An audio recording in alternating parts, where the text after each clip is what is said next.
Value zone hyper mart Nandamuri Balakrishna గారిచే November 28న నాచారంలో గొప్ప ప్రారంభం. నమస్తే అమ్మా. నమస్తే అమ్మా.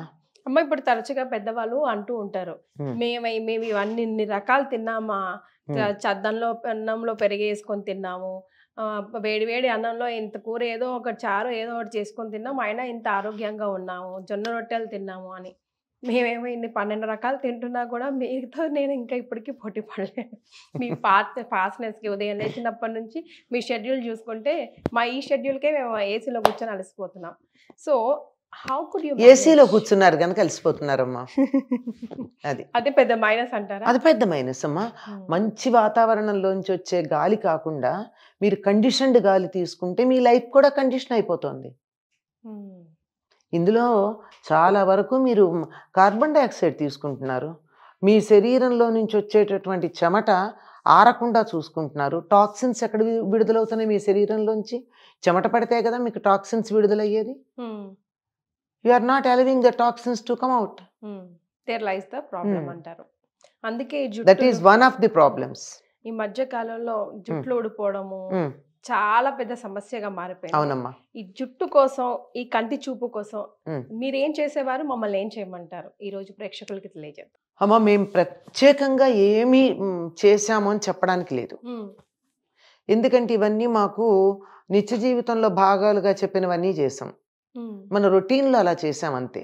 అంటే రోజు తలకి నూనె రాచుకునేవాళ్ళం అమ్మ, కొబ్బరి నూనె మాత్రమే రాచుకునేవాళ్ళం. వారానికి ఒక్కసారి మాత్రమే తలకి నువ్వుల నూనె పెట్టుకుని తలంటి పోసుకునేవాళ్ళం. ఓకే.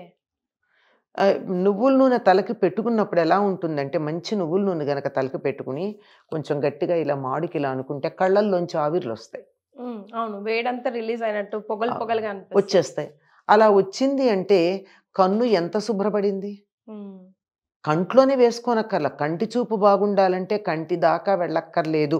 మన నిత్య జీవితంలో వైద్యులు పెడతారు, మనం మామూలుగా. కనుక జుట్టుకి మేము చేసిన ఏకైకమైనటువంటి పని చక్కగా 2 పూట్ల తల దువ్వుకుని గట్టిగా జడ వేసుకుని చివళ్ళకి బాగా చిన్నప్పుడు రిబ్బన్లు పెట్టుకునేవాళ్ళం. తర్వాత రిబ్బన్లు కొద్దిగా కొంచెం పెద్ద క్లాసులకు వచ్చాక 7, 8 క్లాసులకు వచ్చేటప్పటికి జడకుప్పలు పెట్టుకునేవాళ్ళం. జడకుప్పలు పెట్టుకుని కొంచెం బరువు ఉంటాయి కదా, జుట్టు సాగుతుంది అంటారు. అందుకే పెట్టేవారు. అందుకే పెట్టేవారు, సాగుతుంది జుట్టు. ఇప్పుడు కూడా మనకి పెర్మింగ్ అవి చేసేవాళ్ళు కావాలంటే దాన్ని ఇలా పెడతారు. స్ట్రైట్ అని కావాల్సిన వాళ్ళు సాగదీస్తారు. మాకు స్ట్రైట్గా కావాలనడానికి ఇంకో మార్గం ఏంటి, చక్కగా చివరి దాకా. పైగా ఇంకోటి ఏమవుతుందంటే చివళ్ళు చిట్లవు, చివరి దాకా అల్లుతాం గనక చిట్లవు. అప్పుడు స్ప్లిట్ ఎండ్స్ అని చెప్పి కట్ చేయాల్సిన పని లేదు. కనుక అసలు కత్తెర పెట్టడం అన్నదే లేని పరిస్థితి. అందువల్ల అంతవరకే చేసేవాళ్ళం. కనుక జుట్టు నూనె రాచేవాళ్ళం గనక దాని సహజమైనటువంటి ఆ మెరుపుని కోల్పోయేది కాదు, అంతే. కాకపోతే ఎప్పుడన్నా కాస్త జుట్టుకు పోషణ కూడా చేసేవాళ్ళం. మందారాకు తెచ్చి బాగా నూరి దాన్ని ఈ కుంకుడుకాయలతోనే తలంటి పోసుకునేవాళ్ళం. ఆ కుంకుడుకాయ రసంలో కలిపి పోసుకునేవాళ్ళం. అది దాని మించిన కండిషనర్ మరొకటి లేదు. బ్రహ్మాండ. అసలు జుట్టు మీద ఇలా చెయ్యి పెడితే తలంటి పోసుకున్నాక ఇలా జారిపోవాలి. ఎవరైనా కావాలంటే మీరు ప్రయోగం చేసి చూసుకోవచ్చు. మందారాకు తెచ్చి బాగా దాన్ని మేము నూరేవాళ్ళ, మీరు మిక్సీలో వేసుకుంటారు. జిగురుగా వస్తుంది, జల్లులాగా వస్తుంది దాన్ని నూరితే. దాన్ని తలకు అప్లై చేసుకుని స్నానం చేసి చూడండి. దాని తర్వాత మళ్ళీ కుంకుడుకాయ పెట్టుకున్నా సరే ఆ జుట్టుకు ఒక మంచి షైనింగ్ ఉంటుంది. మీరు అదేమిటంటే కండిషనర్ ఏదో అంటారే, మెరుస్తూ ఉండడానికి జుట్టు ఇలా సాఫ్ట్గా ఉండి మెరుస్తూ ఇలా ఫ్లో అవ్వడం అంటారు చూడండి, అలా. అలాంటి ఈ సీరం ఏవో చాలా వాడతారు. 12 రకాలు పెట్టాలి దానికోసం. మీరేమో సింపుల్ గా 2, దట్టు ఆర్గానిక్ అంతే. పెరట్లో మందార చెట్లు ఉండేవి, 4 ఆకులు తెచ్చి నూరేసేయడం, దాన్ని కుంకుడుకాయలు దాంట్లో కలిపేసుకోవడం, అది పోసుకుంటే. అంటే అది మాకు వదిలినట్టు ఉండేది కదా అప్పట్లో, మెత్తగా ఉండేది కదా, రఫ్గా బ్రిస్క్గా చేతికి తెలియాలి. అందుకని ఏం చేసేవాళ్ళం, అది ముందర పోసుకుని తర్వాత మామూలు నీళ్ళు పోసుకునే, మామూలు రెండోసారి వాష్ చేసుకునేటప్పుడు కుంకుడుకాయ రసంతో చేసుకుని అలా ఇది అప్పుడు మేము చేసినటువంటి సేవ. ఉమ్, అది కాక ఎప్పుడన్నా నువ్వుల నూనె ఒంటికంతా రాసుకుని స్నానం చేసేవాళ్ళం. ఉమ్, ఈ నువ్వుల నూనె కొంచెం రాసుకోవడం వల్ల ఈ మోకాళ్ళ నొప్పులు కానీ కీళ్ళ నొప్పులు కానీ ఇవేం రాకుండా ఉంటాయి. ఎప్పుడన్నా కాస్త తలనొప్పి కళ్ళు మంటలు లాగా అనిపించినట్టయితే అరికాళ్ళల్లో ఆమదం కానీ నువ్వుల నూనె కానీ రాసేవాళ్ళం. ఓ తలనొప్పి వస్తే కంటి ఉమ్. ఓ అరికాళ్ళల్లో రాస్తే కళ్ళల్లో నుంచి ఆవిర్లు బయటకు వస్తాయమ్మా. ఉమ్, అరికాళ్ళల్లో కానీ ఇప్పటికైనా చాలామంది ఆయుర్వేద వైద్యులు చెప్పేది అంత పాటించే ఓపికలు లేవు. ఉమ్, పాటించగలిగినట్టయితే ఆవు నెయ్యి కానీ నువ్వుల నూనె కానీ కొబ్బరి నూనె కానీ ఉమ్, ఆముదం కానీ ఉమ్, కొద్దిగా ఒక 2-3 చుక్కలు ఎక్కువ రాస్తే మళ్ళీ జిడ్లు వస్తాయి. ఓకే 2-3 చుక్కలతో తీసుకుని అరికాళ్ళల్లోకి మర్దన చేయడం, లేదా ఒక చుక్క బొడ్డులో చిన్నపిల్లలకి బొడ్డులో వేసి పడుకోబోయే ముందు బొడ్డులో వేసి పడుకోబెట్టినట్టయితే ఉమ్, వాళ్ళకి నిద్ర హాయిగా పడుతుంది. కంటి చూపు కూడా బాగానే ఉంటుంది. ఓ ఇవి మన శరీరంలోకి ఎక్స్టర్నల్గా ఇచ్చేటటువంటి ఎడిషన్స్. ఉమ్, ఆహారం విషయంలో కాక ఉమ్, ఇంకా ఆహారంలో గనక అయినట్టయితే అన్నీ తినాలమ్మా, ఇదే తింటాం అదే తింటాం అనే నియమం లేకుండా ఉమ్, ఏ ఋతువులో వచ్చేది ఆ ఋతువులో తినాలి, ఏ కాలంలో వచ్చేది ఆ కాలంలో తినాలి.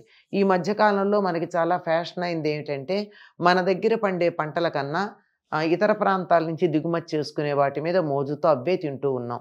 ఎవరింట్లో చూసినా బీట్రూటు, క్యారెట్, క్యాబేజీ, టమాటా ఇవే కనపడుతున్నాయి. కానీ ఉమ్, ఇవి కాకుండా మిగిలిన వంటలు ఎక్కడన్నా కనపడుతున్నాయి మహా అయితే ఓ వంకాయ కనపడుతుంది, లేకపోతే ఎప్పుడన్నా ఒక అరటికాయ కనపడుతుంది, మహా అయితే బీరకాయ కనపడుతుంది. ఉమ్. ఇంతకు మించి వేరే రకాలైన కూరలు ఎక్కడన్నా మీకు కనపడుతున్నాయా? ఇంకా ఏమున్నాయమ్మా?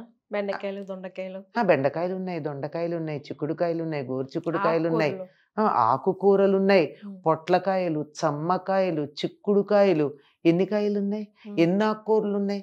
ఆకుకూరల్లో మనకి తెలిసినంతసేపు చుక్కకూర, పాలకూర, తోటకూర, తోటకూర. మహా అయితే మెంతికూర. ఉమ్, అంతేకాని వేరే రకాల తెలియట్లేదు కదా. ఉమ్, రకరకాల ఆకుకూరలు ఉన్నాయి, రకరకాల కాయగూరలు ఉన్నాయి. ఇన్ని కాయగూరలు ఇవి కాకుండా మళ్ళీ మనకి ఎన్ని రకాలు ఉన్నాయి. అరటి చెట్టు ఉందంటే అరటి పువ్వు ఉమ్, వాడతాం, అరటి దూట వాడతాం. ఉమ్, ఇవన్నీ తెలుసా? తెలియవు. ఇన్ని తింటూ ఉంటే ఒక్కొక్క దానికి ఒక్కొక్క ప్రత్యేకత ఉంది. మరి అదే తింటూ కూర్చోవడం కాదు, అన్నీ తింటూ గనక ఉన్నట్టయితే మన శరీరానికి కావాల్సినవి అది తీసుకుంటూ ఉంటుంది, సరిపోతుంది. అన్ని రకాల పదార్థాలు తినాలి. అంతేగాని రోజు లెక్క ప్రకారం ఇదిగో ఇన్ని ఆల్మండ్స్, మరి ఇన్ని జీడిపప్పులు ఉమ్, అని లెక్క ప్రకారం పెడితే అందరి శరీరం ఒకటి కాదు కదా. ఉమ్, ఒకళ్ళకి ఇంత ఆహారం కావాలి, ఒకళ్ళకి ఇంత ఆహారం కావాలి. ఆకారాన్ని బట్టి కాదు, వాళ్ళ శరీరం యొక్క తత్వాన్ని బట్టి ఎవరికి ఏది కావాలో, ఎవరికి ఏది ఉపయోగపడుతుందో. ఒకే పదార్థం ఒకళ్ళకి పనికొచ్చేది, మరొకళ్ళకి పనికిరాదు. మరి అయ్యో. ఇందాక చెప్పిన దాంట్లో గుమ్మడికాయ ఉంది, బూడిద గుమ్మడికాయ ఉంది, ఉమ్, మనకి దోసకాయ ఉంది. ఇవన్నీ ఎక్కడ ఉన్నాయి? ఇప్పుడు నక్క దోసకాయ అంటే మనకి తెలియదు. నక్క దోసకాయలు ఉన్నాయి, బుడంకాయలు ఉన్నాయి, చెప్పండి వాక్కాయలు ఉన్నాయి, ఉమ్, ఎన్నున్నాయి. చెప్పుకుంటూ కనుక వచ్చినట్టయితే ఎన్నో రకాల కాయలు, ఎన్నో రకాల ఆకుకూరలు ఇవన్నీ ఉన్నాయి. చామ ఆకులు వాడేవాళ్ళు, ఉమ్, ములగాకులు వండుకునేవాళ్ళు. ఉమ్, మరి ఇవన్నీ అప్పుడొకటి ఏదో ఒకటి వాడుతూ ఉండడం వల్ల శరీరానికి కావాల్సినటువంటి పోషకాలన్నీ వచ్చేవి. పైగా ఏ ఋతువులో వచ్చిందో ఆ ఋతువులో తినేవాళ్లే కానీ వేరే ఋతువులో వేరేవి పెద్దగా వాడేవాళ్ళు కాదు. ఉమ్, ఇప్పుడు ఉదాహరణకి టమాటాలు ఉన్నాయి, ఎప్పుడు పండుతాయమ్మా? ఉమ్, మనకి నవంబరు ప్రాంతం నుంచి ఫిబ్రవరి దాకా వస్తాయి. మార్చి వచ్చాక మనకి దేశవాళీ టమాటాలు ఉండవు. ఉమ్, మనం ఇతర ప్రాంతాల నుంచి అవి తెచ్చుకుని వాడుకోవాల్సిన అవసరం ఏముంది? పులుపు కావాలంటే ఆ పాటికి మీకు చింత చిగురు వస్తుంది, ఉమ్. మామిడికాయలు వస్తున్నాయి. టమాటా వాడాల్సిన పనే ఉంది. ఏ సీజన్ అది వాడమంటారు. ఏ ఋతువులో మన వచ్చేది దేశంలో ఆ పండేది. ఋతువులో తీసుకుంటూ ఉన్నట్టయితే ఆరోగ్యం బాగుంటుందమ్మా. ఇవన్నీ పనికొస్తాయి. ఉదాహరణకి గోంగూర కావలసిన ఐరన్ ఉంది అందులో. ఉమ్, ఇది ఉంది, మన ములగాకు ఉంది, ఉమ్, కాల్షియం కాన్సన్ట్రేటెడ్.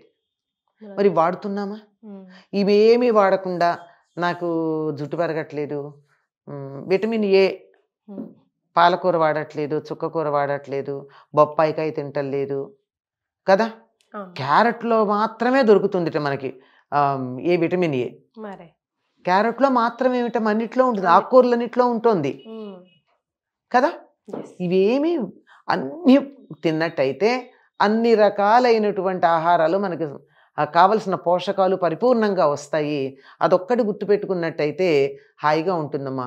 జుట్టు ఏమిటో తెలుసా? శరీర ఆరోగ్యాన్ని తెలియచెప్తుంది.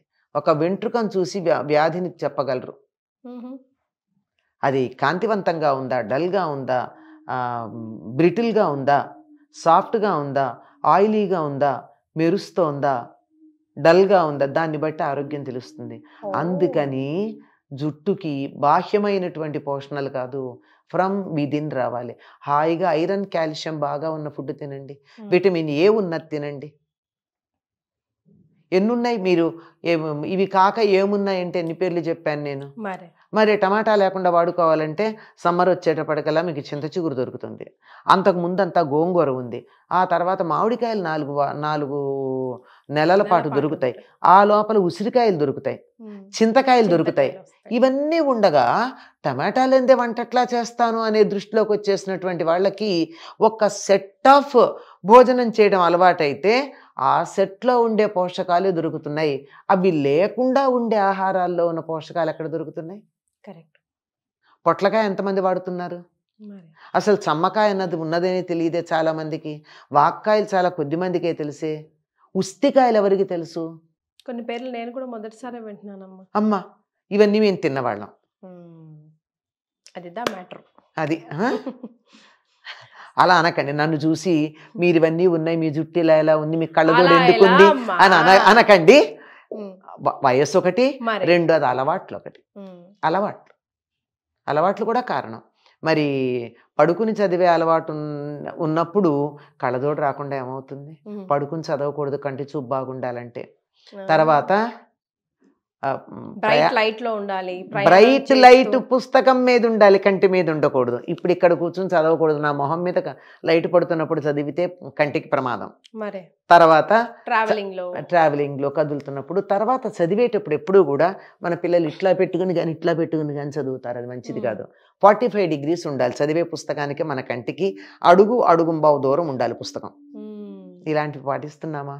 చదివేటప్పుడు ఇలా నిటారుగా కూర్చుని ఇలా పెట్టుకుని గనక చదివితే ఎంత చదివినా కంటి చూపుకి ఇబ్బంది లేదు. లైట్ ఇక్కడ పడాలి లైట్, నా కళ్ళ మీద కాదు. ఇవేం పాటించకుండా తర్వాత ట్యూబ్ లైట్ ఒకటి అంత మంచిది కాదు కంటి చూపుకి, మామూలు లైట్ మంచిది. సో ఇవన్నీ మనం ఒకసారి ఎస్టిమేషన్స్ వేసుకోవాలి. వీటిలో వీలైనంత వరకు. ఇవేవి వైద్యులు చెప్పేవి కాదమ్మా, ఇంట్లో పెద్దవాళ్ళు చెప్పిన మాటలు కనుక. వీటిని కనుక మనం కొంచెం జాగ్రత్తగా పాటించగలిగినట్టయితే బాగానే ఉంటాం. రైట్ అమ్మా, thank you so much. Thank you.